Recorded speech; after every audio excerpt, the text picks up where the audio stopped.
உட்காந்து உட்காந்து பேசுறியான்னு கேட்குறாரு அவர். அது என்னை பார்த்தா அப்படி தெரியும் உட்காந்து அது வேற ஒன்றும் இல்லை. எனக்கு வந்து கண்ணில் கொஞ்சம் கோளாறு, ஒரு கண்ணு கொஞ்சம் பார்வை கம்மி.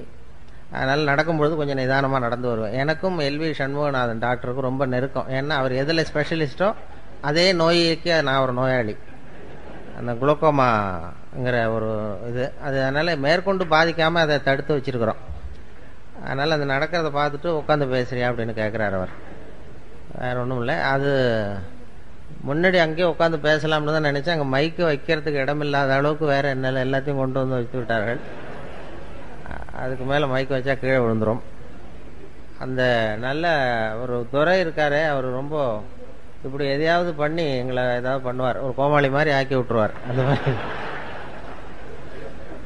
அந்த அந்த இங்கே சரி இது ஒரு கௌரவமாக கொடுத்துருக்கிறாருன்னு வச்சுங்க. அந்த கிரீடமும் மாலை, அந்த செங்கோல் கிரீடம், இது இங்கே அரை இந்த இடத்த பொறுத்த வரைக்கும் ரொம்ப கௌரவமாக கொடுத்துருக்காருன்னு வச்சுக்கலாம். நாங்கள் நிஜமாவே இந்த செங்கோல் இந்த கிரீடத்தை போட்டுக்கிட்டு அந்த கையில் ஒரு குடையை எடுத்துக்கிட்டு நேராக எங்கள் வீட்டுக்கு போகிறேன்னு வைங்க.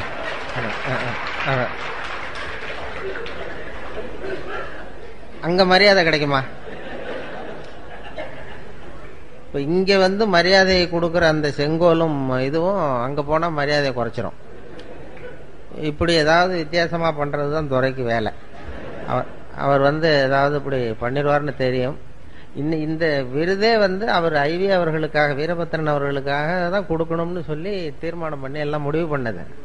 அப்புறம் பத்திரிகை பார்க்குறேன் ஏம்பேரியம் போட்டிருக்கு. அதில் எப்படி போட்டாருன்னா சரி, அது எதுக்கு போட்டாருங்கிறது அப்புறம் தான் தெரியுது. இந்த நாலு தடவை வந்தேன் போனேன் அப்புறம் என்னாரு, அப்புறம் பேசும்பொழுது அவங்க யாரையும் சொல்லி அவங்க காசு வாங்குறாங்க, பணம் வாங்குறாங்க அப்படின்லாம் பேசிக்கிட்டு இருந்தார்ல.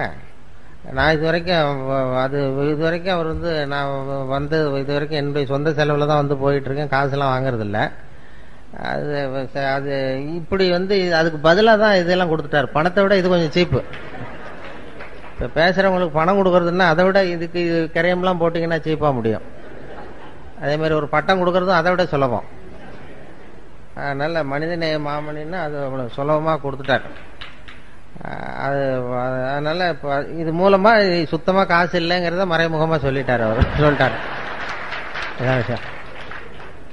இப்படி என்ன வந்து ஒன்றும் இல்லாதவனை ஆக்கி அவர் இதே தான் பண்றார். எல்லாம் இது மட்டும் இல்லை, மற்ற கூட்டங்கள்லையும் ஏதாவது பேசணும்னா தஞ்சாவூருக்கு வந்திருந்தார். அங்கே முக்கியமானவங்கலாம் வந்திருந்தாங்க. அங்கே உள்ளவங்கள்ட்டையும் இவர் வந்து பணமே வாங்க மாட்டார் சார், காசு வாங்க மாட்டார் சார். அவர் மேடையில் ஏறி கொடுத்தாலும் வாங்க மாட்டார், நீங்க கொடுத்தாலும் வாங்க மாட்டாருன்னு பகிரங்கமா அறிவிச்சிட்டார். உண்மை என்னன்னா நான் கேட்டாலும் அவர் கொடுக்க மாட்டாருங்கிறது தான் உண்மை. அது சும்மா நான் வந்து ஒரு தொழில்முறை பேச்சாளர் கிடையாது, வெளியில போய் விதவிதமா பேசுறதும் கிடையாது, அது மாதிரி பழக்கம் இல்லை. சும்மா ஏதோ வந்து கொஞ்சம் வேடிக்கையா ஏதாவது சில ஜோக்கெல்லாம் சொல்றது வழக்கம். வேற ஒரு குறிப்பிட்ட தலைப்புல பேசிலாம் பழக்கம் இல்லை. இப்போ ஒரு மற்ற பேச்சாளர்கள் மாதிரி அவங்கெல்லாம் ஒரு தொகை கேட்குறாங்கன்னா அந்த தகுதி அவங்களுக்கு இருக்கு, நீங்க எதை பத்தி வேணாலும் பேச முடியும். இனிமே என்னுடைய வாழ்நாள் பூரா பொன்னாடை தேவைப்படாதுன்னு நினைக்கிறேன். அந்த அளவுக்கு கொடுத்துட்டாங்க. பொதுவாக பொன்னாடை வந்து எங்கேயும் நான் அதிக கூட்டத்துக்கு போகாததுனால எனக்கு பொன்னாடைகள்லாம் யாரும் போத்துறதில்லை. எதுவும் வேணாங்கிறது பொன்னாடையும் வேண்டான்னு விட்டுருவாங்க. அது மாதிரி பண்ணிடுறது. அந்த இருந்தாலும் இது ஒரு அன்பு. ஈரோட்டுக்கு வந்தா அந்த இது மாதிரி பொன்னாடை கொடை இதெல்லாம் நிறையா கிடைக்குது. இந்த கொடை நண்பர் வந்து இது முதல் தடவை இல்லை, இது 3வது கொடையோ 4வது கொடையோ தெரியல, எனக்கு கொடுத்துருக்கிறார். 4வது கொடை கொடுத்துருக்கிறார். அதனால எங்க வீட்டுல அப்படியே வீட்டுக்கு வந்தீங்கன்னா கொடையா தொங்கும். இதெல்லாம் அதான் அன்பை வெளிப்படுத்துகிறதுக்காக அப்படி செய்யறாங்க. அது எங்களுக்கு என்ன சங்கடம்னா இதையெல்லாம் இனிமே தூக்கிட்டு ரயில்ல போய் சேரணும் பாருங்க, அது கஷ்டம். அதனால உங்கள்கிட்ட நான் வந்து ஈரோட்டுல உங்ககிட்டையும் நகைச்சுவை மன்றத்துக்கிட்டையும் நாங்க வர்றது வெறும் அன்பை மட்டும்தான் எதிர்பார்த்துக்கிட்டு வரோம். வேற இது மாதிரி சுமைகளை எதிர்பார்த்துக்கிட்டு வரல. இப்ப என்னாச்சுன்னா நாங்க சும்மா வர்றதுக்கு அதுக்கு இதுக்கெல்லாம் ஒரு விலை போட்டு கொடுத்தது மாதிரி ஆயிட்டுது, அதுக்கு ஒரு வேல்யூ மாதிரி இது. அதனால எதுவுமே தர வேண்டாம். 5வது தடவை என்ன கூப்பிடுற அபிப்பிராயம் இருந்தா அவர் எங்களுக்காக எதையுமே செய்ய வேண்டாம், சாப்பாடு கூட போட வேண்டாம், நாங்களே அப்படி வளரும். அவங்க வீட்டில் போய் அவர் என்ன பண்ணுவாருன்னா, ரொம்ப துறையை பற்றி உங்களுக்கு தெரியும், ரொம்ப கஷ்டப்படுறாரு இதை நடத்தணுங்கிறதுக்காக. சொந்த காசெல்லாம் நிறைய செலவு பண்ணுறாரு. அதையெல்லாம் பார்த்துட்டு தான் நீங்கள் எதுக்கு அனாவசிய செலவுன்னு சொல்லி நானே சண்டை போட்டேன். நீங்கள் செலவு பண்ணி இந்த என்ன சார் ஜனங்களை சிரிக்க வைக்கிறோம், அது ஒரு சேவை தானே, அதுக்கு செலவு பண்ண என்ன அப்படிங்கிறது அவருடைய கொள்கை. சரி செலவு பண்ணுங்க, இது அனாவசிய செலவெல்லாம் குறைக்கலாம்ல. இப்போ இந்த கிரீடம் செங்கோல்லாம் நாங்கள் வச்சுக்கிட்டு என்ன பண்ண போகிறோம், இந்த செலவையெல்லாம் குறைச்சிக்கிட்டு நீங்கள் வேற ஏதாவது உபயோகமாக செலவு பண்ணலாமேன்னு சொன்னேன். அது என்னமோ அவருக்கு இப்படி ஒரு இது பரவாயில்ல. அது அதனால் இந்த செங்கோல்லாம் அவர்கிட்டே திருப்பி போகும்பொழுது அவருக்கே போட்டு விட்டுட்டு அவர் கையிலேயே கொடுத்துட்டு தான் போகணும். ஆனால் தயவு செய்து அந்த கொடுத்த பட்டத்தை திருப்பி கேட்க வேண்டாம் என்று கேட்டுக்கொள்கிறேன். ஏதோ கை தவறி கொடுத்துட்டு போடாது அப்படின்னு கேட்டாருன்னா ரொம்ப கஷ்டமாக இருக்கும்.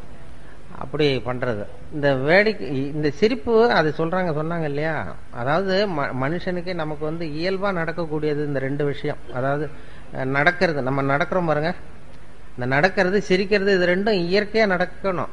அதுக்கு வந்து இப்போ நம்ம உடம்புல இருக்கிற உறுப்புகள்லாம் சரியாக வேலை செய்யறதுக்கு அந்த காலில் மட்டும் பாதத்தில் அழுத்தம் கொடுத்தா போகிறோம். அதுக்காக தான் அந்த பிரகாரத்தில் நடக்கிறது, வெளியில் நடக்கிறதுலாம். அது மனுஷன் வந்து சாதாரணமாக நடக்காமல் இருக்க முடியாது. அதனால நடந்தா போதும், உடம்புல இருக்கிற உறுப்புலாம் சரியா வேலை செய்யுமா. அது எல்லாமே அழுத்தம் வந்து கால் பாதத்தில் போய் முடியுது. அது அப்படி இயற்கை வந்து அப்படி ஒரு அமைப்பை ஏற்படுத்தியிருக்கு. அதாவது பேட்டரி சார்ஜ் பண்றது மாதிரி நடந்தா போறோம். நாம என்ன பண்ணிவிட்டோம், நடக்கிறதுக்கு பதிலாக வாகனங்களை கண்டுபிடிச்சிட்டோம். சைக்கிள், காரு, அது இதுன்னு கண்டுபிடிச்சதுனால நடக்கிறது குறைஞ்சி போச்சு.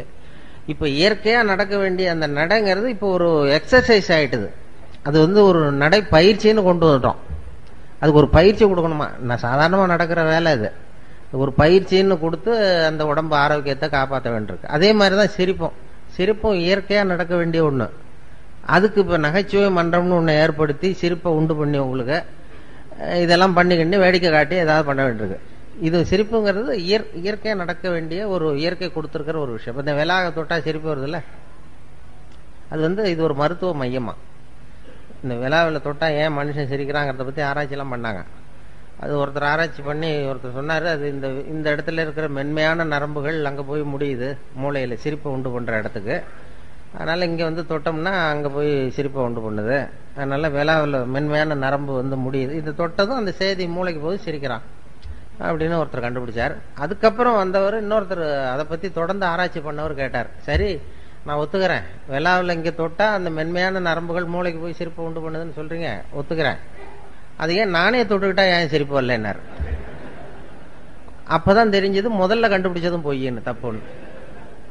இப்ப என்னன்னா இது வரைக்கும் தெரியாத ரகசியம். அது மனுஷனை வந்து இந்த இடத்துல தொட்டா ஏன் சிரிக்கிறாங்கிற ரகசியம் இது வரைக்கும் யாருக்கும் தெரியாது.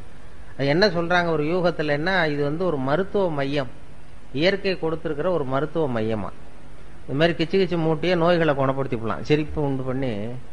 இயற்கையா உடம்புல ஏதாவது இந்த இடத்துல பட்டா சிரிப்பு வந்துடுது இல்ல, அது வந்து அதனால சிரிப்பும் நடையும் வந்து இயற்கையா நடைபெற வேண்டிய ஒரு விஷயங்கள். அதுக்கு வந்து இப்போ ஒரு பயிற்சி, நடைப்பயிற்சி, அதே மாதிரி சிரிப்பு ஹியூமர் கிளப் அதெல்லாம் ஏற்படுத்த வேண்டிய அளவுக்கு நாம வந்து இறுக்கமாயிட்டோம். மனசு இறுக்கமாயிட்டுது, டென்ஷன் ஆயிட்டுது. அதனாலதான் இவங்களுக்கெல்லாம் வேலை இப்போ 67 மாசமா நடத்த வேண்டியதா போச்சு பாருங்க. அப்படி பண்ணி சிரிப்பை உண்டு பண்ண வேண்டியிருக்குது. இல்லைன்னா அதுதான் இது வந்து மருத்துவ மையம். மனிதனுடைய விழாப்புறம் வந்து ஒரு மருத்துவ மையம்னு இப்ப ஆராய்ச்சியாளர்கள்லாம் கண்டுபிடிச்சு சொல்றாங்க. அதனால சிரிப்பு வந்து இயல்பா நடக்கணும். அதனாலதான் இப்ப பேசிட்டு இருந்தோம் டாக்டர்கிட்ட கூட அதை சொன்னாங்கன்னா, அதாவது மனுஷன் வந்து ஒரு குழந்தைகளை பத்தி ஆராய்ச்சி எல்லாம் பண்ணிருக்கிறாங்க. சின்ன வயசுல நம்ம பிறந்து 6 வாரத்துலதான் சிரிக்க ஆரம்பிக்கிறோமா. நம்ம பிறந்து 6 வாரம் 1.5 மாசத்துல தான் சிரிக்க ஆரம்பிக்கிறோம். அது வரைக்கும் ஒன்றும் விவரமா சிரிக்க தெரியாது. அதனால ஒரு குழந்தை வந்து ஒரு நாளைக்கு 200 தடவை சிரிக்குதான். இதெல்லாம் அதை பத்தி ஆராய்ச்சி பண்ணி டாக்டர்கள், குழந்தை நிபுணர்கள், ஸ்பெஷலிஸ்ட் சொல்றாங்க. ஒரு குழந்தை வந்து ஒரு நாளைக்கு 200 தடவை சிரிக்குது. பெரிய நம்மெல்லாம் 15 தடவை சிரிக்கிறோமா. அப்படியே குறைச்சிக்கிட்டே வந்தாச்சு. அதனாலதான் இப்ப ஹார்ட் அட்டாக் எல்லாம் வருதுன்னு இப்ப கண்டுபிடிச்சிருக்கிறாங்க. 200 தடவை சிரிக்க வேண்டிய குழந்தைத்தனம் அப்படியே குறைஞ்சி போய் கொஞ்சம் கொஞ்சமா குறைச்சிட்டு வருது. சிரிப்புக்கு வந்து ஜோக்கே தேவைப்படாது.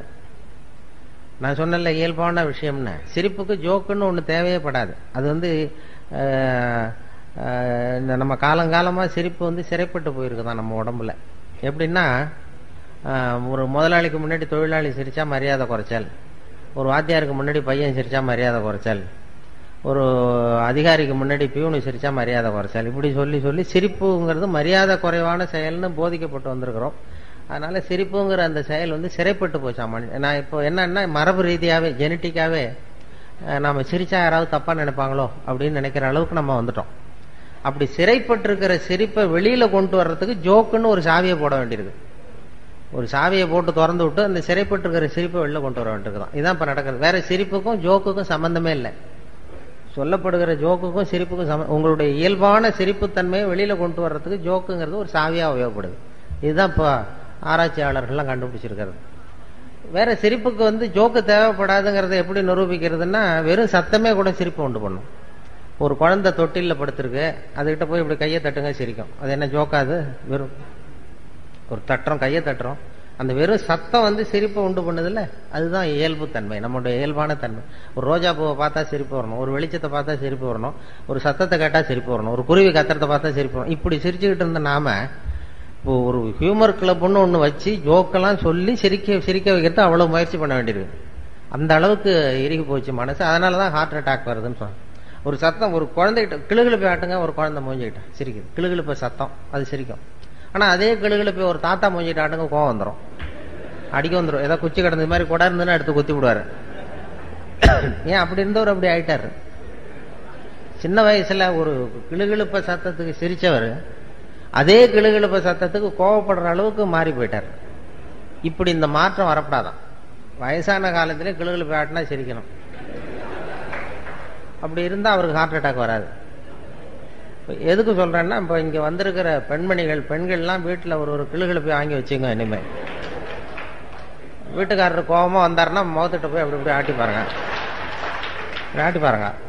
அவர் சிரிச்சுட்டாருன்னு வைங்க, பயப்படவே வேண்டாம். அவர் இயல்பு தன்மை மாறாம இருக்காருன்னு அர்த்தம். நீங்க கிளுகிழப்பை ஆட்டினது டென்ஷன் ஆயிட்டாருன்னு வைங்க, உடனே இசிஜி எடுத்து பார்க்கணும். அது ஏதாவது இருதயத்தில் கோளாறு இருக்கான்னு பார்க்கணும். நம்ம பேசிக்கிறதுக்கு வேடிக்கையா இருக்கே தவிர இதெல்லாம் ஆராய்ச்சியாளர்கள் சொல்ற உண்மைதான். அதை பத்தி ஆராய்ச்சி பண்ணிட்டு சொல்றாங்க, ஹார்ட் அட்டாக் வர்றதுக்கே காரணம் அந்த இயல்பான சிரிப்புத்தன்மை குறைஞ்சதுதான். அதனால்தான் அந்த தன்மையை மறுபடியும் உண்டு பண்ற பெரிய முயற்சியில தான் இது மாதிரி நகைச்சுவை மன்றங்கள்லாம் இப்ப ஈடுபடுத்திருக்கு. இப்ப எல்லா இடத்துலயும் நகைச்சுவை மன்றம் ஆரம்பிச்சுட்டாங்க. சென்னையில வந்து இன்கம் டாக்ஸ் ஆபீஸ்ல நகைச்சுவை மன்றம், இப்படி போலீஸ் ஸ்டேஷன் அங்கங்கன்னு எல்லா ஆபீஸ்லயும் நகைச்சுவை மன்றம்னு ஆரம்பிச்சு அதை ஏதாவது எங்களுக்கு கொஞ்சம் சிரிப்பு உண்டு கொஞ்சம் கிச்சு மூட்டிட்டு போங்க சார்ங்கிறது மாதிரி அப்படியெல்லாம் பண்ணிட்டு இருக்கிறாங்க. இப்ப நான் 4 வருஷமா இங்க வந்துகிட்டு இருக்கிறேன். ஒரு 2 பேருக்கு சிரிப்பு வர மாட்டேங்குது இந்த ஊர்ல. இங்க வந்து பேசி, ஆனா எனக்கு வரமாட்டேங்குது ஒண்ணு. இன்னொன்னு, இந்த நகைச்சுவை மன்ற தலைவர் ராஜவேலுக்கு வரமாட்டேங்குது. இது என்னன்னு தெரியல. எங்க 2 பேருக்கும் உபதேசம் பண்றமே தவிர எங்களுக்கு சிரிக்க தெரியல. அது அதனால நாங்களும் அப்பப்ப செக் பண்ணிக்கிறது நல்லது. இசிஜி எல்லாம் எடுத்து பாத்துக்கணும். அது அப்படி அந்த சிரிப்பு. அதான் இவர் கேட்டாரு, சுரதான்னு ஒரு கவிஞர் இருந்தார்ல, சுரதா, அவரும் நானும் ஒரு மேடையில இருக்கும் பொழுது இப்படி பேசிட்டு இருந்தோம். அப்ப எல்லாரும் வந்து கேட்டாங்க, ஏன் சார் நீங்க என்னமோ பேசுறீங்க, நீ சிரிக்க மாட்டேங்கிறிய அப்படின்னு என்கிட்ட வந்து, ஏன் உனக்கு சிரிப்பு வரமாட்டேங்குதான்னு கேட்டாரு இவர் சுரதா என் பக்கத்துல இருந்து. ஆமாங்க சார், நான் பேசுறேன், எனக்கு வரமாட்டேங்குது, நான் என்ன பண்றது அப்படின்னு. நீ அப்படி இருக்கிறது தான் நல்லது. ஏன் பொடிமட்டை தும்மக்கூடாது அப்படின்னாரு. பொடியை போடுறவன் தான் தும்மணுமே தவிர பொடிமட்டை தும்மக்கூடாது. அதனால நீ சிரிக்காம இரு. அவர் இந்த ஓமை கவிஞர் இல்லையா, அது அப்படியே அழகா அப்படி சொன்னார். அதுல இருந்து நான் ரொம்ப புடிவாதமா சிரிக்கிறது இல்லைன்னு முடிவு பண்ணிட்டேன். அப்படி அந்த இயல்பான தன்மையிலேருந்து நம்ம மாறக்கூடாதுங்கிறது ரொம்ப முக்கியம். அது இப்ப நம்ம எத்தனையோ எல்லாரும் ஏதோ வேலையில இருக்கீங்க, எத்தனையோ துறைகளில் ஈடுபட்டிருக்கீங்க. ஆனா அந்த அந்த இயல்பு தன்மை மாறாம வச்சுக்கணுமா. அதாவது சிரிக்கிறதுக்கு சந்தர்ப்பம் வந்ததுன்னா சிரிச்சிடணும், அதுக்காக டென்ஷன் ஆகக்கூடாது. அதுதான் வாழ்க்கையில சுகமா இருக்கிறது வழி. ஏன்னா குழந்தை தன்மை தான் இருக்கு, குழந்தைத்தனமா நடக்கப்படாதான். ஆனா குழந்தை தன்மைங்கிறது இருந்துகிட்டே இருக்கணுமா. குழந்தைத்தனம்ங்கிறது வந்து வேற, குழந்தை தன்மைங்கிறது வேற. சைல்டு லைக் சைல்டிஷ் அப்படின்னு சொல்றாங்கல்ல ஆங்கிலத்தில், அது மாதிரி குழந்தை தன்மையோடு வாழ கற்றுக்கொள்ளுங்கள், குழந்தைத்தனமாக வாழாதீர்கள். அதுதான் குழந்தைத்தன்மை. அது வந்து எப்போதும் இருக்கும், அது நமக்குள்ள இருந்துகிட்டே இருக்கணும் கடைசி வரைக்கும். அந்த குழந்தைத்தன்மை மாறாம இருக்கணுமா கடைசி வரைக்கும். அப்படி இருந்தா ஹார்ட் அட்டாக்லாம் வராது. இயல்பு தன்மை மாறாம வாழ்க்கைய வந்து இல்லைன்னா என்ன ஆகும்னா, சிரிக்கிறதுக்கு அப்படியே கட்டுப்படுத்திக்கிட்டே வரோம்னு வைங்க, ஒரு கட்டத்துல அப்புறம் ஒரே அடியா சிரிக்க ஆரம்பிச்சிடும் தனியா உட்காந்து. பைத்தியம் பிடிச்ச மாதிரி ஆயிடும். அது அது அது அது என்ன மொத்தமா சேர்ந்து வந்துடும். தினம் 200 தடவை சிரிக்க வேண்டியது அப்படியே சேர்ந்து சேர்ந்து அப்புறம் திடீர்னு ஒரு நாள் எல்லாத்தையும் தொடர்ந்து சிரிக்க ஆரம்பிச்சிருவோம். அது அப்படி சில பேருக்கு மனநோய் வந்துடும். அது சொல்லுவாங்க மனநோய் இதை பத்தி. ஏன்னா அந்த இந்த உலகத்துல அப்படிதான் இருப்பாங்களாம். அதாவது ஒரு இதே சொல்லுவாங்க, சித்த சுவாதீனத்துடன் கூடிய பைத்திய தன்மையுடன் வாழ கற்றுக்கொள்ளுங்கள் அப்படின்னு ஒரு உபதேசம் இந்த நூற்றாண்டுல. ஏன்னா ஒரு 400 வருஷத்துக்கு முன்னாடி நம்ம எவ்வளவு சுமையோட இருந்தோமோ டென்ஷனோட அது 40 பங்கு இப்ப அதிகமாயிருக்குதான். 400 வருஷத்துக்கு முன்னாடி நான் மனசு இறுக்கமாயிட்டுது, டென்ஷன். என்ன காரணம்னா புது புது அறிவியல் கண்டுபிடிப்புகள் புதுசா கண்டுபிடிக்கிறோம்ல, அது அதுல சௌகரியமும் இருக்கு அசௌகரியமும் இருக்கு. இப்ப இந்த மைக்குன்னு ஒண்ணு கண்டுபிடிச்சதுக்கு அப்புறம் தான் பவர் கட்டுன்னா டென்ஷன் ஆகிறோம். இது நின்று போடும் உடனே டென்ஷன். லைட்டு நின்று போச்சுன்னா டென்ஷன் ஆயிரும். மின்சாரம்னு ஒண்ணு கண்டுபிடிச்சதுனால தானே. மின்சாரம்னு ஒண்ணு கண்டுபிடிக்கலன்னா பவர் கட்டுனா என்னன்னு தெரியாது நமக்கு. அது மாதிரி புதுசா ஒரு பொருளை கண்டுபிடிக்கும் பொழுது அதனுடைய இது ரொம்ப இதாயிடும். இப்ப அதனால அந்த இறுக்கத்தை குறைக்கிறதுக்கு சித்த சுவாதீனத்துடன் கூடிய பைத்தியத்தன்மையுடன் வாழ கற்றுக்கொள்ளுங்கள் அப்படின்னு ஒரு உபதேசம் சொல்லுவோம். அது என்ன சித்த சுவாதீனத்துடன் கூடிய பைத்தியத்தன்மை? அப்படின்னா பைத்தியம்னாவே சித்த சுவாதீனம் இல்லாம போறதுதான். சித்த சுவாதீனத்துடன் கூடிய பைத்தியத்தன்மைன்னா இப்ப நீங்க உங்க வீட்டுக்காரர்கிட்டயோ வீட்டுக்காரம்மாட்டி யாரை கேட்குறீங்க, 8ஐயும் 3ஐயும் பெருக்கினா என்ன அப்படின்னு கேட்குறீங்க. அவர் 23ன்னு சொல்லிடுறாருன்னு வைங்க. உங்க வீட்டுக்காரரை கேள்வி கேட்குறீங்க, 8ஐயும் 3ஐயும் பெருக்கினா என்ன? 23ன்னு சொல்றாரு. 24ன்னு சொல்லணும், 23 சொல்றாரு. உடனே நீங்க அவர்கிட்ட சண்டைக்கு போகக்கூடாது. பரவாயில்ல, எங்க வாத்தியார் 24ன்னு சொல்லி கொடுத்துருக்காரு, உங்க வாத்தியார் 23ன்னு சொல்லி கொடுத்துருப்பாரு போல் இருக்கு. ஒண்ணுதானே வித்தியாசம். அதுவும் வாய்ப்பாட்டிலேயே எத்தனையோ எடிஷன் இருக்கு இல்லையா, பரவாயில்ல அப்படின்னு போகணுமா. இதுதான் சித்த சுவாதீனத்துடன் கூடிய பைத்தியத்தன்மை. 24 தான் சரிங்கிறது சித்த சுவாதீனம். 23ன்னு சொல்றாரு, அதை ஒத்துக்கிறோம் பாருங்க, அதான் பைத்தியத்தன்மை. அந்த மனோபாவம் குடும்பத்திலையும் சரி அலுவலகத்திலையும் சரி வெளி உலகத்திலையும் இருந்ததுன்னா டென்ஷன் வராது, இருதய பாதிப்பு வராது. இப்போ அதாவது ஒரு பேங்க் உத்தியோகத்துக்கு ஒருத்தன் போனான், ஒரு பேங்க்ல வேலை பார்க்கறதுக்கு ஒருத்தன் அப்ளை பண்ணா, இன்டர்வியூக்கு கூப்பிட்டாங்க. இன்டர்வியூ கூப்பிட்டதான் அவங்க கேள்வி கேட்டாங்க, 8ஐயும் 3ஐயும் பெருக்குனா என்னடான்னு. இவன் 23ன்னு சொல்லிட்டான், வாய் தவறி சொல்லிவிட்டான். பேங்க்ல உத்தியோகம், இன்டர்வியூ போகல சொல்லணும்ல கரெக்டா, 23ன்னு சொல்லிட்டான். வெளில வரும்போது யோசிச்சான், ஆஹா இது ஒரு சின்ன கணக்கு, 8 × 3 8ஐயும் 3ஐயும் பெருக்குனா என்னன்னு கேட்டாங்க, நம்ம 24 பதிலாக 23ன்னு சொல்லிவிட்டோம் வாய் தவறி. நிச்சயமா நமக்கு இந்த பேங்க்ல வேலை கிடைக்காது. ஏன்னா பேங்க் உத்தியோகத்துல இது கூட தெரியலன்னா எப்படி பேங்க்ல வேலை கொடுப்பாங்க, நமக்கு கிடைக்காது அப்படின்ட்டு போயிட்டான். ஏதோ உளறிட்டோம்னு போனா ஒரு 10 நாள்ல அப்பாயின்மெண்ட் ஆர்டர் வந்துட்டுது அவனுக்கு, வேலையில சேர்ந்துக்கிடான்னு. அப்ப நினைச்சானா, சரி நம்ம பதில் சொன்னதை அவரும் சரியா கவனிக்கல போல இருக்கு, இந்த கேள்வி கேட்டவரும். இது அவர்கிட்ட இப்போ நம்ம சொல்லக்கூடாது உண்மையா, நம்ம நேராக போய் வேலையில சேர்ந்துக்குவோம். வேலை பர்மனன்ட் ஆனதுக்கு அப்புறம் அவர்கிட்ட உண்மையை சொல்லுவோம், அதான் சரி அப்படின்னு சொல்லி நேராக வேலையை போய் சேர்ந்துட்டான். சேர்ந்துட்டு பேசாம கம்முன்னு இருந்தான். வேலை நிரந்தரமாச்சு, நிரந்தரமா நியமன உத்தரவு கொடுத்தாங்க. அதுக்கப்புறம் அந்த மேனேஜர்கிட்ட போய் உட்காந்தான். சார், அன்னைக்கு இன்டர்வியூக்கு வந்தப்ப என்ன ஒரு கேள்வி கேட்டீங்க, 8ஐயும் 3ஐயும் பெருக்குனா என்னன்னு கேட்டீங்க, நான் வாய் தவறி 23ன்னு சொல்லிட்டேன், நீங்க அது சரியா கவனிக்கல, எனக்கே வேலை கொடுத்துட்டீங்க சார், ரொம்ப தேங்க்ஸ் அப்படின்றான். இனிமே ஒன்றும் பண்ண முடியாதுல்ல. அதனால அப்ப அவர் சொன்னாரா மேனேஜர், அப்படி இல்லப்பா, நீ அன்னைக்கு இன்டர்வியூக்கு வந்தப்போ மொத்தம் 294 பேர் வந்தாங்க இன்டர்வியூக்கு அன்னைக்கு. நான் அந்த 294 பேர்கிட்ட இந்த கேள்வி கேட்டேன், 8ஐயும் 3ஐயும் பெருக்குனா என்னன்னு. நீ சொன்னதுதான் நியரஸ்ட் கரெக்ட் ஆன்சர். நான் ஒன்றும் தப்பா பண்ணிப்பில்ல கொடுத்துடல, அதனால இருக்கிறதுல நீ கெட்டிக்காரன் பரவாயில்ல அப்படின்னு சொல்லி நான் ஏமாந்ததா நினைக்காதேன்னாராம். இது எதுக்குன்னா, வாழ்க்கையில வெற்றி பெற வேண்டும்னு நினைக்கிறவங்க நியரஸ்ட் கரெக்ட் ஆன்சரை தான் பார்க்கணுமா, பர்ஃபெக்ஷன் பார்க்கக்கூடாது. நியரஸ்ட் கரெக்ட் ஆன்சருங்கிறது ஒரு தத்துவம். வாழ்க்கை கலையில வெற்றி பெறணும்னு நினைக்கிறவங்க கிட்டத்தட்ட எல்லாம் சரியா இருந்தா சரிதான். இன்னைக்கு சாப்பிட்ற சாப்பாடு ஏதோ கிட்டத்தட்ட சுமாரா சாப்பிட்றாப்புல இருந்தா போதும், அது ரொம்ப பிரமாதமா இருக்கணும்னு எதிர்பார்க்கக்கூடாது. அது மாதிரி அறிவியல்ல துல்லியம் முக்கியம். சயின்ஸ் அறிவியல் விஷயங்கள்ல துல்லியம் தான் முக்கியம். அதுல நியரஸ்ட் கரெக்ட் ஆன்சர் பார்க்கக்கூடாது. சயின்ஸ்ல எல்லாம் துல்லியம் தான் முக்கியம். வாழ்க்கைங்கிற கலையில நியரஸ்ட் கரெக்ட் ஆன்சர் முக்கியம். அறிவியல் எப்படின்னா, இப்போ ஒரு ராக்கெட்டை செவ்வாய் கிரகத்துக்கு அனுப்புறோம்னு வைங்களேன், அது தவறி போய் புதன்ல இறங்கி விடுது. பரவாயில்ல, ஒன்று தானே வித்தியாசம், நியரஸ்ட் கரெக்ட் ஆன்சர்னு போயிடக்கூடாது. அறிவியலில் வந்து துல்லியம் முக்கியம்.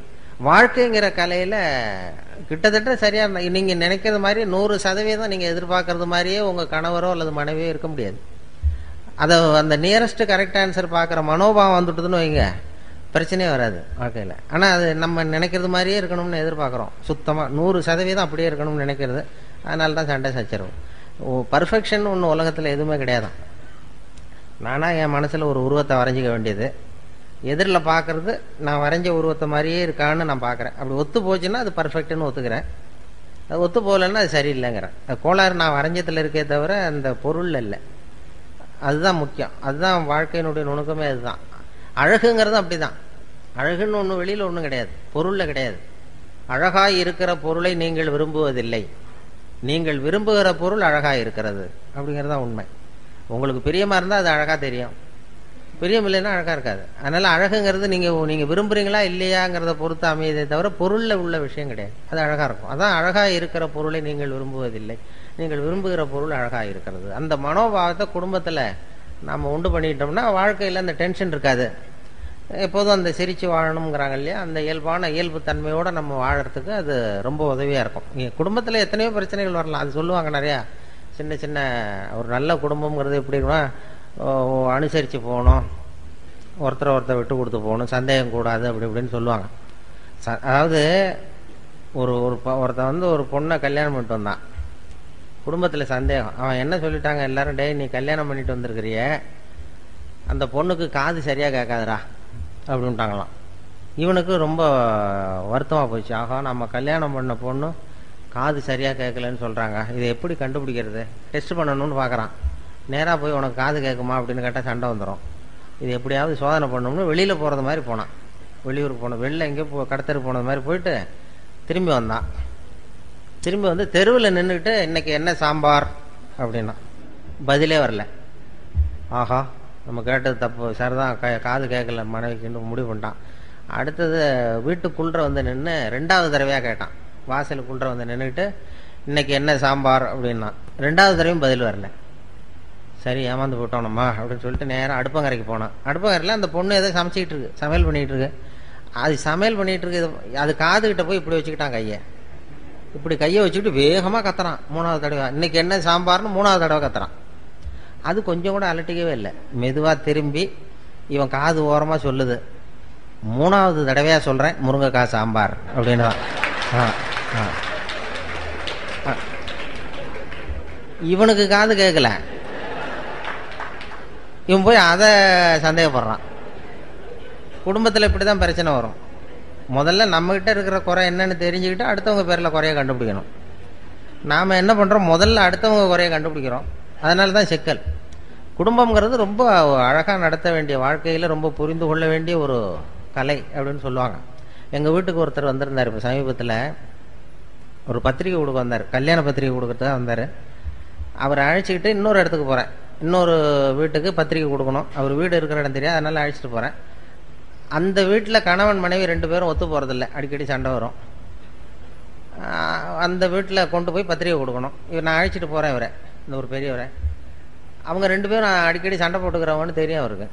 போய் உட்காந்தோம், காஃபி கொண்டாந்து கொடுத்தாங்க, சாப்பிட்டோம். அப்போ அவங்க அந்த கணவன் மனைவி 2 பேரையும் கூப்பிட்டாரு. 2 பேரையும் கூப்பிட்டு, இதை பாருங்க, இப்போ உங்களுக்கு ஒரு போட்டி வைக்க போகிறேன், நீங்கள் ஜெயிச்சுட்டீங்கன்னா உங்களுக்கு 100 ரூபா அப்படின்னாரு. நான் வேடிக்கை பார்த்துட்டு உட்காந்துருக்கேன். என்ன போட்டி அப்படின்னா, ஒரு நூல் கொண்டு வாங்க, தைக்கிற நூல், சாதாரண நூல் கொண்டு வாங்கினதான் ஒரு இவ்வளோ நீளம் நூல் கொண்டு வந்து கொடுத்தது அந்த அம்மா. இந்த நூலை வந்து அறுத்துடணும், முடியுமா முடியாதா அப்படின்னு கேட்டார். இது என்ன பெரிய வேலை, இது அறுக்கிறது சாதாரண பட்டுன்னு எடுத்தா போயிடும், இதை அறுத்துட்டா 100 ரூபா அப்படின்னாரு. நான் இருக்கிறேன் 2 பேரும் வந்தாங்க, அந்த அம்மாவும் அந்த வீட்டுக்காரனும். நீ 2 பேரும் சேர்ந்து நீங்கள் ஒரு பக்கத்தை பிடிங்க, நான் ஒரு பக்கத்தை பிடிச்சிக்கிறேன், நான் இழுக்கிறேன், நீ இழு. நீங்கள் 2 பக்கமும் 2 பேர் சேர்ந்து அந்த பக்கத்தை பிடிச்சிட்டு இழுங்க, நான் பிடிச்சிட்டு இழுக்கிறேன், அறுத்துருங்க.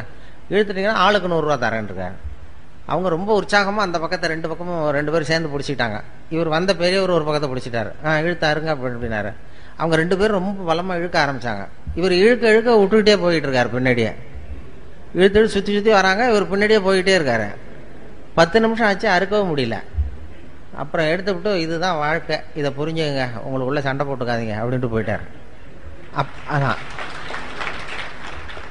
அதாவது ஒருத்தர் விட்டு கொடுக்கறதுக்கு தயாரா இருந்தா அது எவ்வளவு மெலிசான நூலா இருந்தாலும் யாராலையும் இருக்க முடியாது, லேசான இருக்கணும். அதை அவர் உதாரணமா செஞ்சு காட்டினார். ஒரு பத்திரிகை கொடுக்க வந்த பெரியவர் அப்படி பண்ணிட்டு போனார்.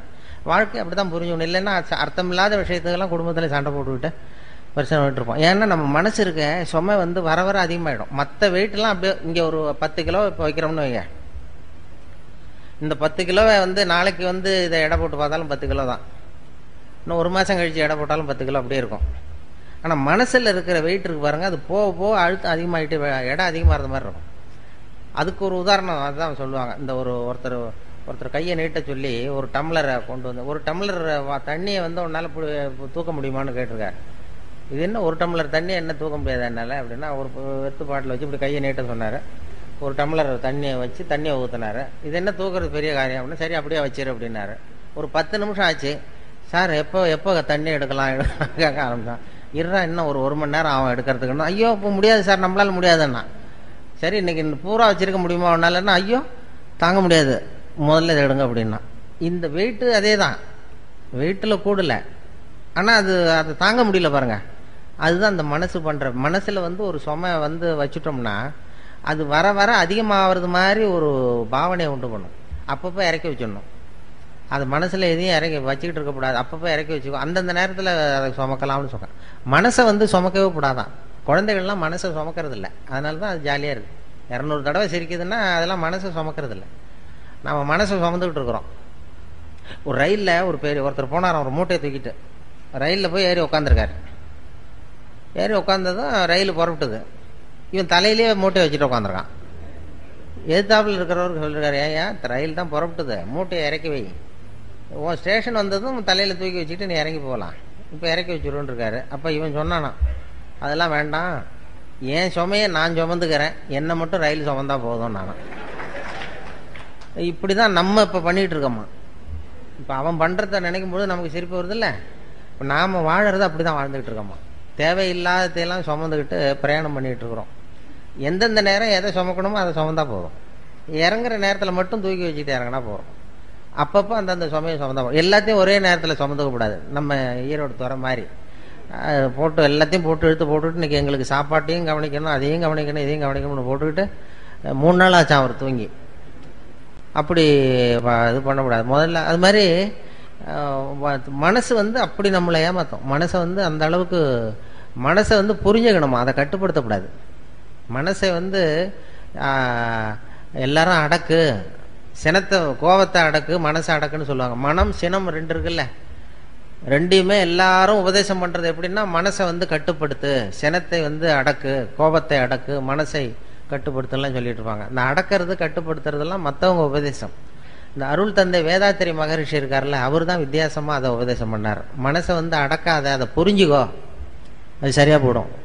மனதை வந்து அடக்க நினைத்தால் அலையும், அறிய நினைத்தால் அடங்கும் அப்படின்னார் வேதாத்திரி மகரிஷி. அதை வந்து புரிஞ்சுக்கிறதுக்கு முயற்சி பண்ணுமே தவிர அதை அடக்கிறதுக்கு முயற்சி பண்ணாது. அதே மாதிரி சினத்தை கோபத்தை கட்டுப்படுத்துன்னு எல்லாரும் உபதேசம் பண்ணாங்க. இவர் என்ன சொன்னார், சினத்தை தவிர்த்து விடு, சினம் தவிர்த்தல்னு தான் சொல்லுவாங்க. கோபம் வராத அளவுக்கு சினத்தை தவிர்க்கணுமே தவிர, இல்லைன்னா அது வர வர பெருசாக போயிட்டே இருக்கும். அதுதான் வாழ்க்கையில் வந்து நம்ம கற்றுக்க வேண்டியது. அதுதான் குடும்பத்தில் இருக்கிறவங்களுக்கு அது மாதிரி உபதேசங்கள் நிறைய, பிரச்சனைகள் எல்லாத்துலேயும் பிரச்சனை நிறையா வந்துட்டு தான் இருக்கும். பிரச்சனை வந்து இப்போ எங்கள் ஆஃபீஸில் நான் ஆல் இண்டியா ரேடியோவில் வேலை பார்த்தேன். எங்கள் ஆஃபீஸில் எல்லாருக்கும் ஒரு மேஜை நாற்காலி உண்டு.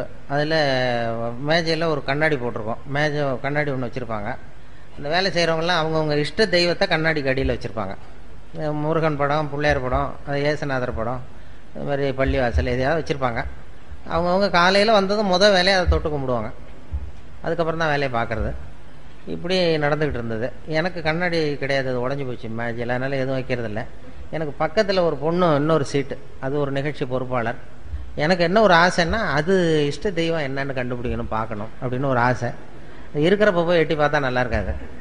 வெளியில் எழுந்திரிச்சு போகும்போது பார்க்கலான்னு அப்படி இப்போ பார்த்துக்கிட்டே இருந்தேன். ஒரு தடவை எழுந்திரிச்சு வெளில போச்சு. அப்போ ஓடி போய் எட்டி பார்த்தேன். அது இஷ்ட தெய்வம் என்ன, முருகனா பிள்ளையாரா என்னன்னு பார்ப்பேன். பார்த்தா ஒரு ஆசாமி படம் இருக்குது, ஒரு மனுஷனுடைய படம். உடனே கூப்பிட்டு அந்த அம்மா வந்தது, என்ன சார் பார்க்குறீங்க, இது யாரும்மா இது இந்த படத்தை வச்சுருக்கேன் அப்படின்னா, இது என் வீட்டுக்காரரு சார்.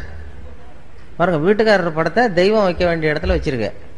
இந்த நூற்றாண்டுல இப்படி ஒரு பொண்ணா அப்படின்னு சொல்லிட்டு இது மாதிரி அவர் படத்தை நீ வச்சிருக்கிறியே, உனக்கு தெரியுமா, நீ இங்க படம் வச்சிருக்கிறது உங்க வீட்டுக்காரருக்கு தெரியுமா அப்படின்னு கேட்டேன். இதெல்லாம் அவருக்கு எதுக்கு சார் தெரியணும், நம்ம மனசுல இருந்தா சார் தான். நீ அவர் ரொம்ப கொடுத்து வச்சவருமா உங்க வீட்டுக்காரரு, இப்படிலாம் பண்ணிட்டு இருக்க, எல்லாரும் தெய்வத்தை வச்சுட்டு இருக்கோம் அப்படின்னு சொல்லிட்டு அப்புறம் ஒரு சந்தேகம் கேட்டேன். ஏம்மா எல்லாருக்கும் வந்து வாழ்க்கையில் ஆஃபீஸில் எத்தனையோ பிரச்சனைகள் வரும், ஏதாவது பிரச்சனை வந்தால் உடனே தெய்வத்துக்கிட்ட வந்து முறையிடுறது வழக்கம். அது ரேடியோ ஸ்டேஷனில் அடிக்கடி ஏதாவது சிக்கல் நெருக்கடி வந்துக்கிட்டே இருக்கும். ஓடி வந்து இந்த இதுலேருந்து காப்பாற்று அப்படின்னு சொல்லி தெய்வத்துக்கிட்ட முறையிடுறது. பிரச்சனைகள் வந்தால் தெய்வத்தை வந்து பார்த்தா பிரச்சனை குறையுமா, நீ என்ன செய்வே அப்படின்னு கேட்டேன். நானும் அப்படி தான் சார் பண்ணுவேன். இந்த ஆஃபீஸில் தலைபோற பிரச்சனை எது வந்தாலும் நேராக ஓடி வந்து இங்கே தான் நிற்பேன். இங்கே நின்று இந்த வீட்டுக்காரர் இருக்கார், இவர் முகத்தை பார்ப்பேன். இவர் முகத்தை பார்த்துட்டு நான் மனசுக்குள்ளே நினச்சிக்குவேன், இதை விட பெரிய பிரச்சனை நமக்கு வேற என்ன வந்துட போகுது அப்படின்னு நினச்சிக்குவேன். மற்ற பிரச்சனையெல்லாம் சின்னதாக போயிடும். பாருங்க, பிரச்சனையை சமாளிக்கிறதுக்கு அப்படி ஒரு வழி இருக்கு. எதுக்கு சொல்கிறேன்னா, இப்போ ஈரோட்டில் இருக்கிற பெண்கள்லாம் இனிமேல் அந்த படம் உங்கள் வீட்டுக்காரர் படத்தை கையில் வச்சுக்கோங்க, அவருக்கும் பெருமையாக இருக்கும், ஏதோ நம்ம படத்தை வச்சிருக்கிறாரு அப்படி வச்சிருக்கிறாங்கன்னு. நீங்கள் எதுக்கு வச்சிருக்கீங்கிறது தெரியக்கூடாது அவருக்கு. ஏதாவது பெரிய பிரச்சனை வந்ததுன்னா பார்த்தீங்கன்னா மற்றதெல்லாம் சின்னதாக தெரியும்.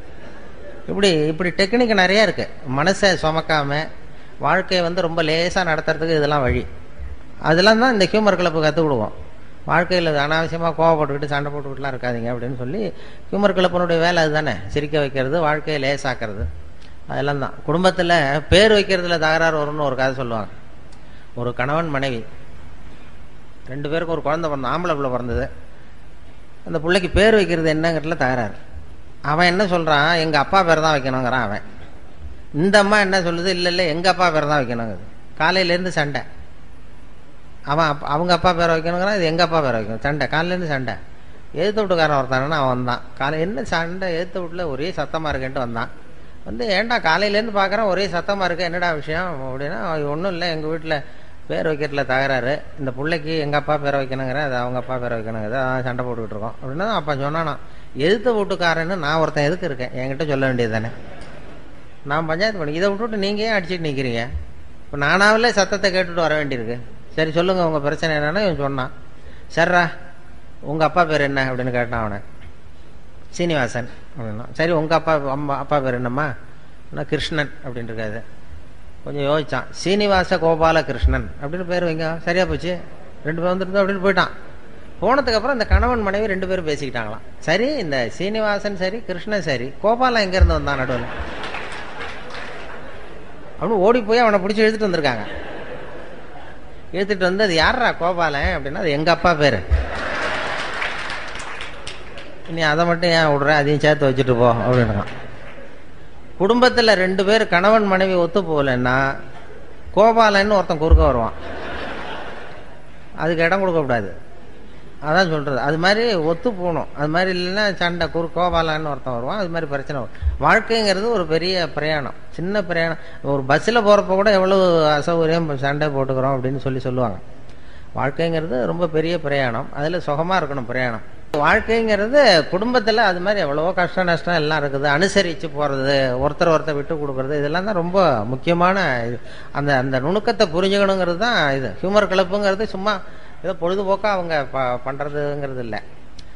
இது வாழ்க்கையினுடைய இறுக்கத்தை குறைச்சி வாழ்க்கையை லேசாக்கி, வாழ்க்கை பிரயாணம்ங்கிறது ரொம்ப சுகமானது. அது ஒரு போராட்டம் கிடையாது. வாழ்க்கைங்கிறது ஒரு அனுபவிக்க வேண்டிய ஆனந்தம். அதை உணர வைக்கிறதுக்கு தான் இது மாதிரிலாம் பண்ணிகிட்டு இருக்கிறாங்க. இதில் நிறைய அந்த நகைச்சுவை உணர்வுங்கிறது நம்ம எல்லாத்துலேயும் அதை பண்ணிகிட்டு இருக்கிறோம். நம்ம இப்போ அந்த ரேடியோவிலையும் அதனால தான் அது கொஞ்சம் அந்த நிகழ்ச்சி கொஞ்சம் பாப்புலர் ஆனது. எதை சொன்னாலும் கொஞ்சம் வேடிக்கையை கலந்து சொல்லிடுறது ரேடியோவில். அது அதனால் அது கொஞ்சம் எந்த விஷயத்தை சொன்னாலும் இந்த கொஞ்சம் கடுமையான விஷயத்த கூட வேடிக்கையாக சொன்னோம்னா இதாக இருக்கும். இப்போ நான் விவசாய ஒலிபரப்பு பிரிவில் இருந்தேன். அதில் இப்போ கோழி பண்ணையை பற்றி பேசுவோம். கோழி பண்ணை வைக்கிறது எப்படி, இது என்ன எப்படி பண்ணுறது, போகிறது வர்றதுன்னு பேசிகிட்டு இருப்போம். அதை கேட்குறவங்க ரொம்ப கம்மியாக இருப்பாங்க. அதனால் என்ன பண்ணுறது, அது கொஞ்சம் வேடிக்கையாக கதையை கலந்து கோழி பண்ணையினுடைய தொழில்நுட்பம்லாம் சொல்லிவிட்டு கோழி பண்ணையை பற்றி சொல்கிறது. அது எப்படின்னா, ஒரு கதையை ஒன்று சேர்த்துருவோம் அதில். இப்போ உதாரணமாக ஒருத்தன் என்ன எப்படின்னா, ஒருத்தன் ஒரு கோழி விற்றுக்கிட்டு இருந்தானா ஒரு இடத்துல, கோழிலாம் விற்றுக்கிட்டு இருக்கான். ஒருத்தர் வாங்க வந்தார். இதெல்லாம் என்ன ஒரு கோழிப்பா அப்படின்ட்டு இருக்காரு. அப்போ கோழி வித்தவன் சொல்லியிருக்கான், இந்த பாருங்க இது கோழியா சேவலா அப்படிங்கிறது மட்டும்தான் தெரியும், என்ன ஒரு கோழிங்கிறதெல்லாம் பார்த்து சொல்ல முடியாது அப்படின்ட்டுருக்கான். இவர் வந்தவருக்கு கோவம் வந்துட்டது, நீ என்னடா அது கூட தெரியாமல் நீ என்னடா கோழி வித்துக்கிட்டு இருக்கிற, கோழியோட முதுகை பார்த்தே அது எந்த ஊர்னு சொல்லிவிடலாம்டா, அது எனக்கு தெரியும் உனக்கு தெரியாதா, அது தெரியாமல் நீ வந்து கோழி விற்க வந்துட்ட, கோழியோட முதுகை பார்த்தாவே அது எந்த ஒரு கோழின்னு தெரியும், அதோ அந்த மூலையில் ஓடுது பாரு அது வந்து நாமக்கல் கோழி, அதில் ஒரு 2 எடுத்து வை, எனக்கு 2 ஓடுது பாரு இது சேலத்து கோழி, இதில் 2 எடுத்து வை, இதோ ஒரு மூலையில் நிற்கிது பாரு அது வந்து ஈரோட்டு கோழி, அதில் 2 எடுத்து வை அப்படின்னு சொல்லிட்டு முதுகை பார்த்தாவே தெரியும்டா, இதெல்லாம் தெரியாமல் நீ வந்து வியாபாரம் பண்ண வந்துட்டு உனக்கு எந்த ஊர்றான்னு கேட்டிருக்காரு. அவன் முதுவை திருப்பி காட்டினானா, பார்த்து தெரிஞ்சுக்கோ அப்படின்னு. இப்படி ஏதாவது ஒரு வேடிக்கையை சொல்லி கோழி பண்ணையை பற்றிய செய்திகளை சொல்கிறது. ரேடியோவில் அப்படி தான் அந்த விஷயங்களை வந்து சொல்லும் பொழுது இப்படி வேடிக்கையை கலந்து சொல்லும் பொழுது அது கொஞ்சம் நல்லா இதாக போகும். அப்படி பண்ணிகிட்டு இருக்கிறது வழக்கம். அதில் நிறைய அது மாதிரி நிறைய எல்லா செய்திகளும் சொல்லுவோம். அப்போ இப்போ நிறைய இப்போ இதை பற்றிலாம் சொன்னோம் நம்ம. அப்போ அந்த விசாரணை கமிஷன் லஞ்ச ஊழல் அப்படி இப்படின்னு பேப்பரில் வந்தது. அப்போ ஒரு கதையை சொன்னோம் ரேடியோவில். அதாவது ஒருத்தன் தமிழ்நாட்டில் ஒருத்தன் திடீர்னு ஒருத்தன் சாதாரணமாக இருந்தவன் திடீர்னு ஒரு பெரிய கோடீஸ்வரன் ஆகிட்டான். அவன் எப்படி கோடீஸ்வரன் ஆனான், அதை விசாரிக்கிறதுக்கு டெல்லியிலேருந்து 2 அதிகாரிகள் வராங்க. 2 பேர் வந்தான். இவனை பிடிச்சாங்க, டேய் நான் டெல்லியிலேருந்து வந்திருக்கேன், விசாரணைக்கு உன்னை விசாரிக்கிறதுக்காக வந்திருக்கேன், நீ எப்படி கோடீஸ்வரன் ஆனே, நீ சாதாரண ஆளாக இருந்த, எப்படி இவ்வளவு பணம் சேர்த்த அப்படின்னு விசாரிச்சிருக்காங்க. உடனே இவன் சிரிச்சானா, இதுக்காகவா சார் மெனக்கிட்ட 2 பேர் அங்கேருந்து வந்திருக்கீங்க டெல்லியிலேருந்து, நான் வந்து பந்தயம் கட்டியே பணக்காரன் ஆகிட்டேன் சார், முறையாக தான் பணம் சேர்த்தேன், பந்தயம் கட்டினேன் ஜெயிச்சேன் பணக்காரன் ஆகிட்டேன், இதில் என்ன கஷ்டம், இதுக்கு போய் விசாரிக்கிறது அங்கேருந்து மெனக்கிட்டு வந்துருக்கீங்க அப்படின்றான். பந்தயம் கட்டி எப்படிடா இவ்வளவு பணம் சேர்க்க முடியும், நாங்கள் நம்ப முடியாதுன்றான். அப்படின்னா உங்ககிட்ட ஒரு பந்தயம் கட்டவா அப்படின்னு கேட்டிருக்காங்க.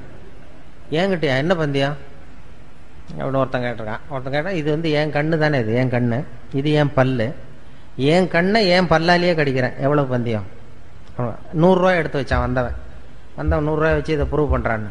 அப்படியே எடுத்துட்டான் கண்ணு, அது ஏற்கனவே பளிங்கு கண்ணை வச்சுருக்கான். பளிங்கு கண்ணை எடுத்து வாயில் வச்சு கடிச்சிட்டான். வந்தவன் 100 ரூபாய் விட்டுட்டு நிற்கிறான். ஆஹா இது ஏமாந்துட்டோம் அப்படின்ட்டு, இப்படி தான் சார் நான் பணம் சேர்த்தேன், இதை போய் உங்கள் டெல்லியில் சொல்லுங்கள் சார், இதுக்கு போய் மெனக்கிட்ட விசாரிக்க வந்துட்டீங்கன்ட்டான். இது கூட இருந்தவனுக்கு கோவம் வந்துட்டு, என்னடா இவன்ட்ட வந்து இப்படி ஏமாந்து போயிட்டோம் அப்படின்னு சொல்லி, நீ விளையாட உனக்கு விசாரிக்க தெரியல அவனை அப்படின்னு போய்ட்டு 2வது ஆள் வந்தான். டே ஒழுங்காக சொல்லு, நீ எப்படி பணம் சேர்த்த, மரியாதையாக சொல்லு அப்படின்றான். சார் அவரை விட நீங்கள் கொஞ்சம் புத்திசாலியாக தெரியுது, நான் பந்தயம் கட்டி தான் சார் பணம் சேர்த்தேன், நீங்களாவது நம்புங்க சார், நான் நம்ப முடியாது அப்படின்னு. அப்போ உங்ககிட்ட இன்னொரு பந்தயம் கட்டவான்றான். அதெல்லாம் முடியாதான் ஏமாத்திவிட்டியா அப்படி அவனை அப்படின்னா, இல்லை சார் அவர் ஏமாந்தது இது பளிங்கு கண்ணு, அதனால் ஏமாந்துட்டார், உங்ககிட்ட பணம் கட்டுறது நெஜங்கண்ணுலேயே கட்டுறேன், இது வந்து நெஜங்கண்ணு பளிங்கு கண்ணு கிடையாது, இந்த கண்ணை பல்லால் கடிக்க முடியுன்றான். அவன் ஒரு 100 ரூபாய் எடுத்து வச்சானா, வச்சது அப்படியே பல் செட்டை கட்டினான் தனியாக, கேட்டு கடிச்சுட்டான்.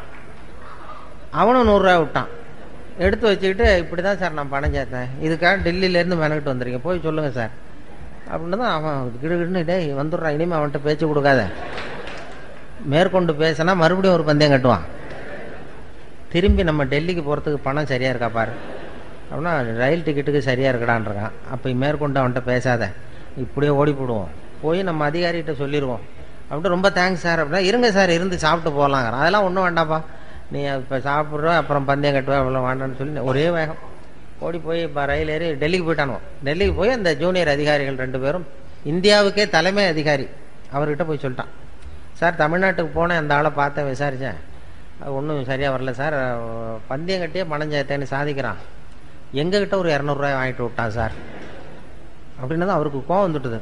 நீ போய் அவனுக்கு 200 ரூபா கொடுக்கறதுக்காக இங்கேருந்து போனீங்க, உங்களுக்கு அனுபவமே 10ல் ஒருத்தர் எப்படி விசாரிக்கிறதுன்னு, எத்தனை பேர் இருக்கீங்க நம்ம இந்தியா பூரா விசாரிக்கிறதுக்கு, அவங்களெல்லாம் ஒரு ஹாலில் கொண்டாந்து உட்கார வை, நான் வந்து கிளாஸ் எடுக்கணும், உங்களுக்கு எப்படி விசாரிக்கிறதுனே உங்களுக்கு தெரியல அப்படின்ட்டுருக்காரு பெரியவர், அவர் இந்தியாவுக்கே தலைமை அதிகாரி, எனக்கு அனுபவம் ஜாஸ்தி அப்படின்னு.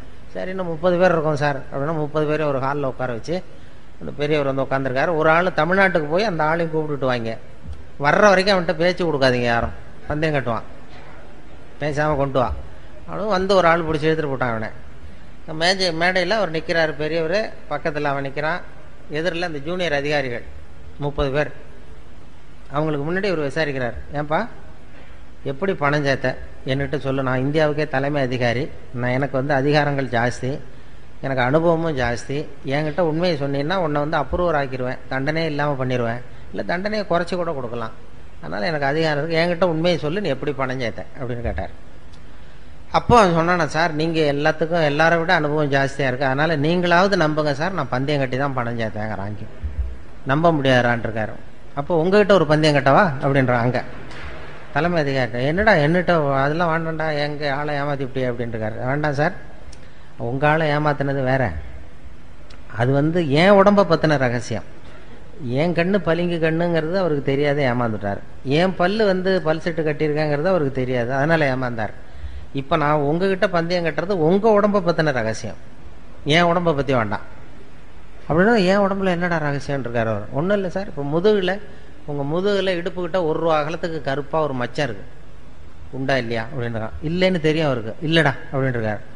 நேற்று வரைக்கும் இல்லை சார், இந்த வினாடி இருக்குது, இந்த நிமிஷம் இருக்குது, மச்சம் இருக்குது அப்படின்னா. இதை நீ நிரூபித்து காட்டுறான்னு 100 ரூபா எடுத்து வச்சார். இந்த பெரிய இவனும் 100 ரூபா வச்சான். சட்டையை கட்டி காட்டினார், மச்சம் இல்லை, ஏமாந்துட்டான். இவன் ஏமாந்து போயிட்டான். உடனே அந்த பெரியவர் 200 ரூபா எடுத்து வச்சுக்கிட்டு, தோழர்களே இப்படி தான் விசாரிக்கணும், என்ன இருந்தாலும் எனக்கு அனுபவம் ஜாஸ்தி, இப்போ என்கிட்ட தோத்து போட்டான் பாருங்க இவன் அப்படின்னு சொல்லிட்டு இருக்காரு. அப்போ இவன் சொன்னானா, சார் நிஜமாவே இந்த பந்தயத்தில் நீங்கள் ஜெயிச்சுட்டீங்க, இந்த பந்தயத்தில் உங்களுக்கு வந்து 200 ரூபா லாபம் ஒத்துக்கிறேன், ஆனால் இதே பந்தயத்தில் எனக்கு 2900 ரூபா லாபம்ன்றான். என்னடா பண்ண அப்படின்ட்டுருக்காரு. உங்களுக்கு தெரியாமல் இந்த 30 பேர்கிட்டையும் தனித்தனியாக ஒரு பந்தயம் கட்டியிருக்கேன். என்ன பந்தயம்டா கட்டினேன்னு கேட்டிருக்காரு. அது ஒன்றும் இல்லை சார், உங்கள் எல்லாரும் முன்னாடியும் உங்கள் மேலதிகாரியை சட்டையை கேட்ட வைக்கிறேன் அதுக்கு பண்ண. அவன் கூட்டம் வந்துட்டேன் சார் அப்படின்னு தான் அவர் அசந்து போயிட்டார். உடனே சாரை கொண்டு போய் பக்கத்தில் ஒரு ரூமில் உட்கார வைங்க, இனிமேல் அவர்கிட்ட யாரும் பேசாதீங்க அப்படின்னு சொல்லிவிட்டு, அப்புறம் வந்து தோழர்களே இனிமேல் யாரும் தமிழ்நாட்டு பக்கம் விசாரிக்க போகாதீங்க, நீங்கள் போகிறதுனா மத்திய பிரதேசம், உத்தரப்பிரதேசம், இப்படி ஏதாவது ஒரு பிரதேசத்துக்கு போங்க, தமிழ்நாட்டுக்கு போய் விசாரிக்க போனால் விசாரிக்க போனவனும் பணத்தை கொடுத்துட்டு வர வேண்டியிருக்கு அப்படின்னு சொன்னார்னு சொல்லி சொன்னோம். இது பத்திரிகையில் வந்த சில முக்கியமான செய்திகளை வச்சுக்கிட்டு வேடிக்கையை கலந்து ரேடியோவில் சொன்ன ஒரு செய்தி. ரொம்ப சீரியஸாக அமலாக்க பிரிவுலாம் வந்து போய்கிட்டு இருந்த நேரத்தில் கடுமையான விஷயத்த அந்த நகைச்சுவையை கலந்து வேடிக்கையாக சொல்லும் பொழுது அது ரொம்ப சுலபமாக ரீச் ஆகிட்டுது. அதை யாரும் அப்படியே செய்தி அப்படியே ஒளிபரப்புறதுக்கு தடையாக இருக்கும். அது பெரிய சிக்கல்லாம், சட்ட சிக்கல்லாம் வரும். இந்த நகைச்சுவையை கலந்து கதையாக சொன்னதும் இதில் யாரும் சட்ட பிரச்சனையை உண்டு பண்ண முடியல. அதுதான் அந்த சிரிப்புக்கு நகைச்சுவைக்கு உள்ள மரியாதை. அது எவ்வளவு பெரிய கடுமையான விஷயமா இருந்தாலும் இப்படி வேடிக்கையாக கலந்து லேசாக சொல்லிவிடலாம். அப்படி ஒரு வேல்யூ உண்டு அதுக்கு. அதனால தான் அது மாதிரி அந்த நகைச்சுவை உணர்வை வளர்க்கணுங்கிறது தான் நகைச்சுவை மன்றத்தினுடைய நோக்கம்ங்கிறது. அதனால் இப்போ இது எப்படி முடிக்கிறதுன்னு பார்த்தேன். அதுக்கு இன்னும் அறிகுறி இது வரைக்கும் தெரியலையே அப்படின்னு பார்த்தேன். இப்போ தான் 2-3 பேர் கொட்டாய் விட ஆரம்பிச்சிருக்கீங்க. அதனால் முடிக்க வர்றது நல்லதுங்கிறது ஒரு அறிகுறி. ஏன்னா அது சொல்லுவாங்க, அந்த சகிப்புத்தன்மைக்கு ஒரு எல்லை உண்டு இல்லையா. சகிப்புத்தன்மைன்னு ஒன்று இருக்குது. சர்வதேச சகிப்புத்தன்மை ஆண்டுன்னு ஒன்று கொண்டாடினாங்க. சகிப்புத்தன்மை, அதுக்கு ஒரு கதை சொல்கிறது உண்டு.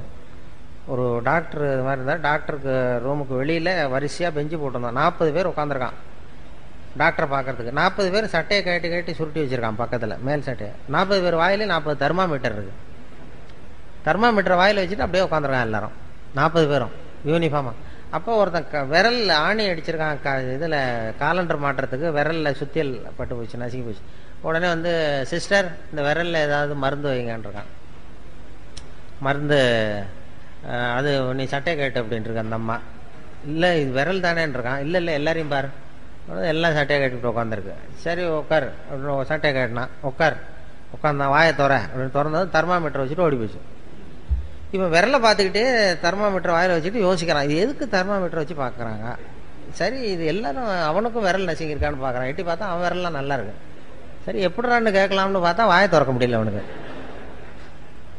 இவனுக்கு முன்னாடி 40வது ஆள் இருக்கான், அவனும் வாயை திறக்கணும்னு பார்க்குறான், முடியல. இந்த 40 பேரும் வரிசையாக 40 கதையோட உட்காந்துருக்கான். சட்டையை கட்டி வச்சிருக்கான்.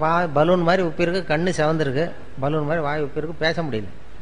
என்ன பண்ணுறதுன்னு அப்படியே சகிச்சுக்கிட்டு உட்காந்துருக்கான். ஒரு 15 நிமிஷம் கழித்து அந்த நர்ஸு ஓடி வந்தது.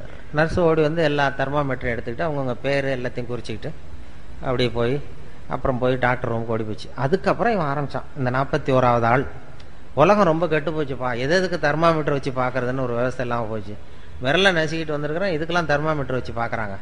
ரொம்ப அக்கிரமம், அநியாயம், இதுக்கெல்லாமா சட்டையை கேட்ட சொல்கிறேன், நான் விட போகிறதில்ல, இது உண்டு இல்லைன்னு பார்க்க போகிறேன்னு கத்துறான்.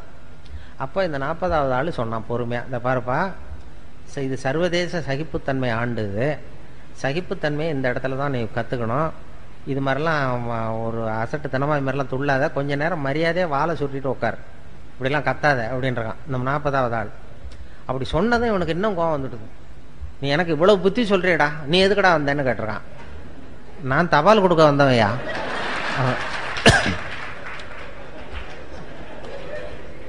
சரி, இப்படி வருவேன், சட்டையை கேட்ட சொல்லுவாங்க,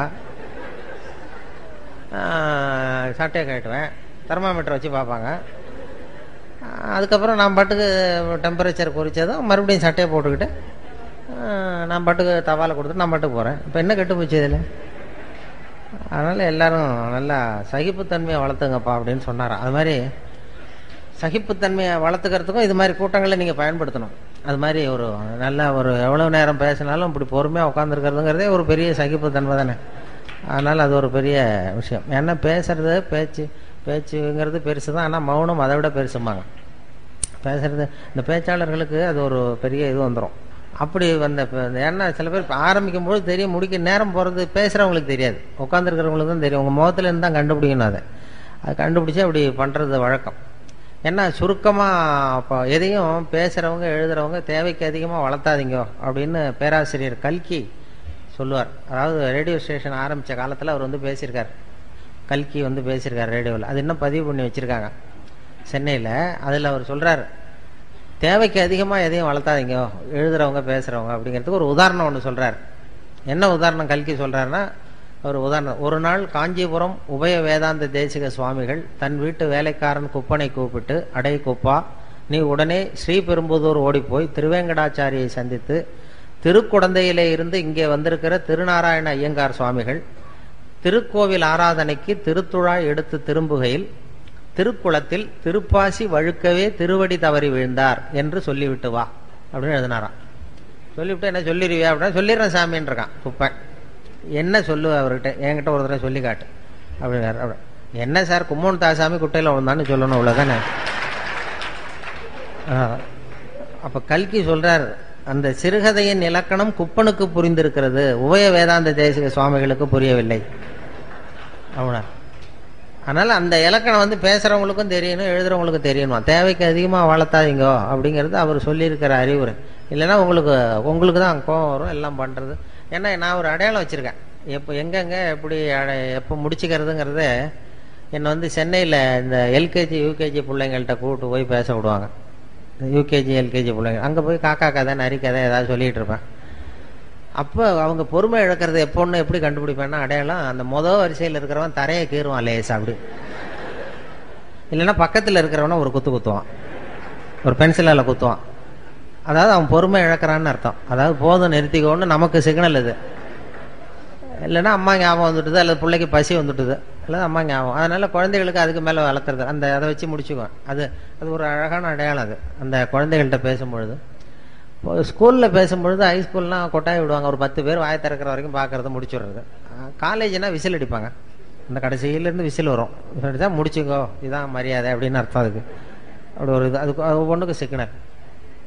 எதுக்கு சொல்ல வர்றேன்னா, எனக்கு ரொம்ப பிடிச்சது சென்னையில் இந்த பென்ஷனர் அசோசியேஷன் ஒன்று இருக்குது அண்ணா நகரில். அதில் எல்லாம் 80 வயசை தாண்டினவங்க, எல்லாம் பழைய காலத்து ஜட்ஜு, நீதிபதிகள், பழைய காலத்து போலீஸ் அதிகாரிகள், பழைய காலத்து கலெக்டர்கள், இவங்கெல்லாம் இருக்காங்க. அதில் எல்லாம் 80-90 வயசு, ஒரு காலத்தில் பெரிய உத்தியோகத்தில் இருந்தவங்க. அவங்கெல்லாம் கூப்பிட்டு என்ன பேச விடுவாங்க. அப்போ அந்த ஆன்மீக விஷயங்கள் தான் அவங்களுக்கு பேசணும்னு பேசுவோம். அப்போ தான் எனக்கு டைம் லிமிட்டு கிடையாது, எவ்வளவு நேரம் வேணாலும் நான் பாட்டு பேசிகிட்டே இருப்பேன். அவ்வளவு பேரும் எவ்வளவு நேரம் ஆனாலும் அசையாமல் என்னையே பார்த்துக்கிட்டு இருப்பாங்க. அது என்ன காரணம்னா, காது கேட்காது.